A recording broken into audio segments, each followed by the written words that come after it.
Yes, Madam. Thank you, Madam. And thank you for giving me the opportunity to speak on the budget.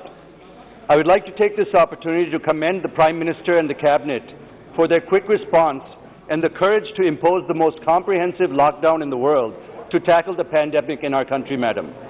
The decision had helped to bring down the casualties in the country down to a large extent.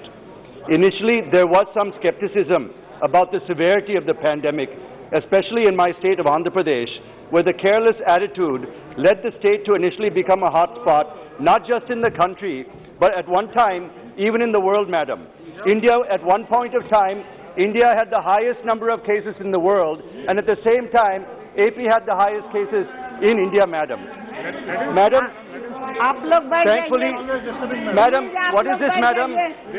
Thankfully, the state government has been able to bring it under control by acknowledging and improving its testing performance, Madam. My only point is that suffering could have been avoided and brought down had the state government and the YSR Congress leaders been better prepared at the start and not taken such a careless attitude, Madam. Madam, proper planning and early involvement of the stakeholders could have avoided the migrant crisis also, Madam. One lesson that we have learned from both the demonetization and the sudden lockdown is that any massive exercise that needs to be undertaken cannot be done with a midnight call, Madam. This approach has led to avoidable human suffering and crisis, Madam. Exercises as bold and brave as these need to be planned, and people need to be taken into confidence in advance before embarking on such endeavors. Farmers' crisis is another example where a collaborative effort with the stakeholders was not followed. I will speak more on this later, Madam. The vaccine has come at a very opportune time, Madam, but we need to drastically speed up the vaccination process. In order to reach herd immunity, while there are many numbers that are being shared by experts, we need to vaccinate at least 60% of the population, Madam. While targeted vaccination by creating priority lists sounds good in theory, the practical experience from the world over shows that this approach can slow down the process, Madam. In order to return to some semblance of normality, where we can travel, have intimate social gatherings, and stop using masks, the whole world needs to reach herd immunity, Madam. If we look at the current rate of vaccination, we are going at the rate of about 3 lakh doses per day, Madam. Only if we increase the rate to 25 lakh doses per day would we be able to cover 60% of our population in 22 months, which can help us to reach herd immunity, Madam. For this to happen, we need to focus on speed, Madam, more than precision. Speed is of the essence, Madam. The government needs to involve, enable, and empower private sector hospitals, companies, industries, and institutions, and large employers to be part of the vaccination drive. So I would like to ask the government, Madam, in front of you, the Minister is also here, I would like to draw her attention, that I would like to ask the government, what is the government's plan going forward for the vaccination program is something we need to understand the impact on the economy and for how long the impact will last, Madam.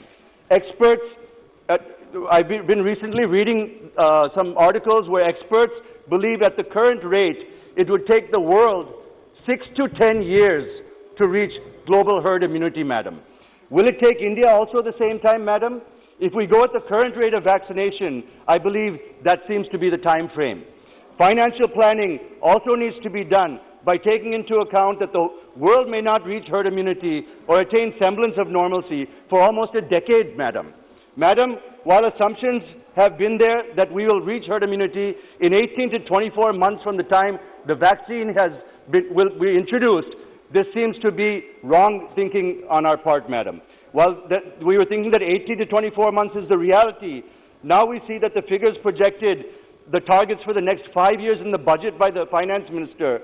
I would like to ask the Honourable Finance Minister, what assumptions have been made in regard to the Indian and global COVID response and vaccination programs while arriving at these financial numbers is very important for us to understand, Madam.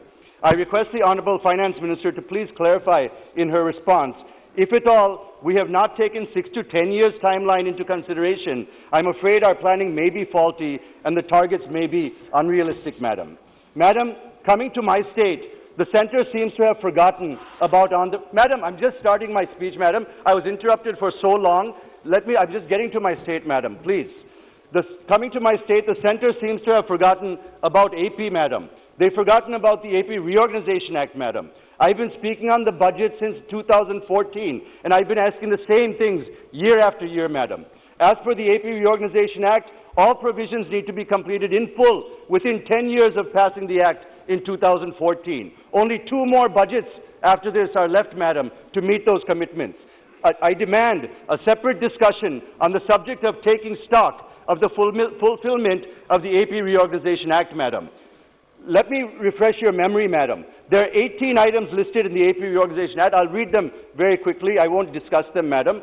1, bridging the resource gap, the Polavaram project, formation of railway zone, establishment of greenfield crude oil refinery and petrochemical complex, financial assistance to Amaravati, Visakhapatnam and Vijayawada metro rail, rapid rail and road connectivity to Amaravati, development assistance to backward districts, establishment of Vizag-Chennai Industrial Corridor, institutes of national importance, formation of a port in Dugarajapatnam or Ramayapatnam is now what they're asking, increase of seats in the AP State Legislative Assembly, anomalies in taxation matters, payment of power dues by DISCOM, appointment of Schedule 9 institution, appointment of Schedule 10 institution, formation of Greyhound Training Center, and a steel plant at YSR Kadapa district, madam. Even the demands from my own constituency have remained the same over the last 6 years, madam.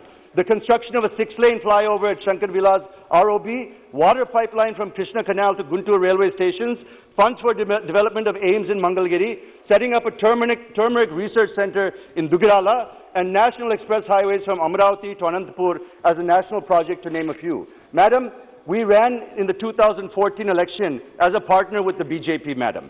While we made many promises, madam, please, just one more point and I'll go to the conclusion, madam, please.